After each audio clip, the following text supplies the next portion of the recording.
dalee nag jàmm ay convention lañu xaatim ci diggante agence pour la couverture maladie universelle ak union nationale des mutuelles de santé communautaire ak it ci diggante CMU moomule union régionale des mutuelles de santé ak union départementale de santé ñu daal di taxawal ay bureau ngir mën a responsabiliser ak positionner organisation mutualiste yi yëngu ci wàllu santé soxal couverture maladie universelle ñu amal yooyu des signatures ca diwaanu Kaolack ñu teewlu docteur Bokar Mamadou Daf jiite agence pour la couverture maladie universelle. dette yi ñuy wax c'est normal parce que assurance bu ne du mun a am solvabilité à 100% tout le temps parce que nit ñi saa yoo amee lu baax bien-être da ngay bëgg lu gën a baax moo tax nit ñi suñu fajoo dañ ñëw fajuwaat loolu wane nañ rek sénégalais ñi ñu ngi faju et c'était ça l'importance si li gën a am importance mooy loolu na sénégalais yi dem faju ji gis nañ ñi sénégalais yi avec les mutuelles de santé avec l'agence de la couverture maladie universelle ñu ngi représenter plus de 50% de population bi kon nag ñu ngi remercier aussi président de la république ci gis-gis bu mu am vision boobu nga xam ni dana permettre sénégalais yi ñu faju sans trop de difficulté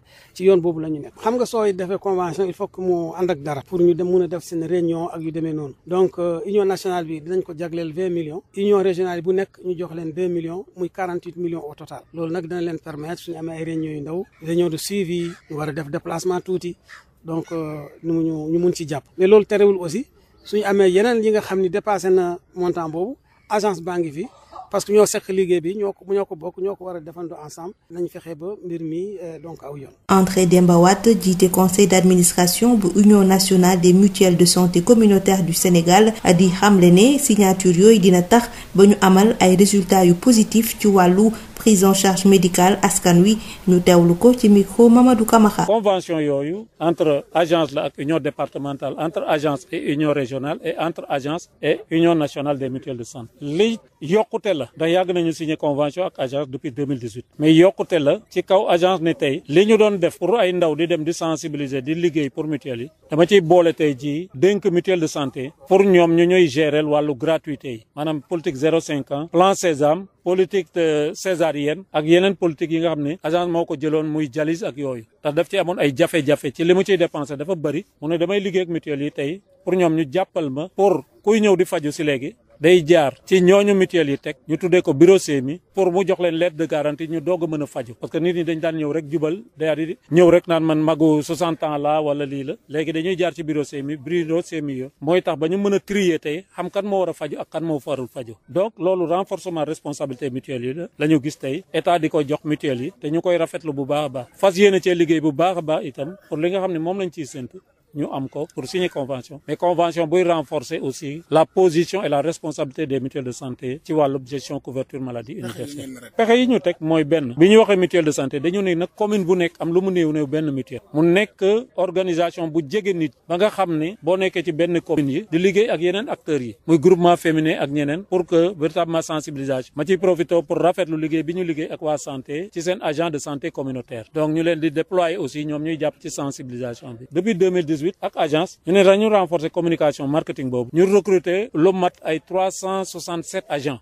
di dem ci kër yëpp pour sensibiliser nit ñi di dem ci marché yi di dem ci place publique yi pour waxtaan ak askan wi ndax mu gën a xam mutuelle de santé. Bonjour chers auditeurs, signature de convention d'une part entre l'agence pour la couverture maladie universelle et l'union nationale des mutuelles de santé communautaire et d'autre part entre l'agence pour la couverture maladie universelle et l'union régionale des mutuelles de santé et l'union départementale de santé. Des bureaux sont mis en place avec l'objectif de responsabiliser et positionner les organisations mutualistes en santé dans la couverture maladie universelle. Des signatures de conventions qui ont eu lieu à Kaolack. Voici Dr Mamadou Daf, directeur général de l'agence pour la CMU au micro de Mamadou Kamara. Je pense que le plus important c'est que les Sénégalais se soignent. Quand on va jusqu'à dire qu'il y a un non-paiement, c'est que vraiment les Sénégalais se soignent. Et pour moi, c'est ça l'essentiel. Parce qu'il faut regarder la finalité et non, un peu ce processus. De toute façon, quand le gouvernement qui gère à la fois l'agence, qui gère aussi les structures de santé, décide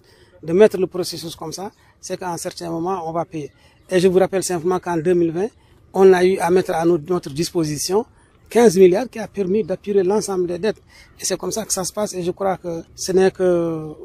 le processus qui est comme ça pour tout ce qui concerne assurance maladie. Il y a toujours un problème de solvabilité à un certain moment parce que quand on acquiert un bien-être, on a besoin encore de plus de bien-être. et c'est tout à fait normal. Pour André Demba Wade, le président du conseil d'administration de l'Union nationale des mutuelles de santé communautaire du Sénégal, cela permettra de réaliser des résultats positifs dans la prise en charge médicale des populations. On l'écoute avec Mamadou Camara. Ce que cette convention nous apporte dans un premier temps, elle permet de renforcer nos relations avec l'agent de la couverture maladie et naturellement avec l'État. Car nous sommes ensemble, nous travaillons. L'axe principal de la couverture maladie, elle est basée sur les mutuelles de santé. C'est la CMU de base à travers les mutuelles qui vise à offrir une couverture aux travailleurs du secteur informel, du monde rural, de leurs familles et aux groupes vulnérables. Aujourd'hui, si nous arrivons à cette convention, c'est vrai, nous l'avions signée en 2018. Depuis 2018, nous signons des conventions. Mais la nouveauté dans la convention que nous signons, c'est qu'aujourd'hui,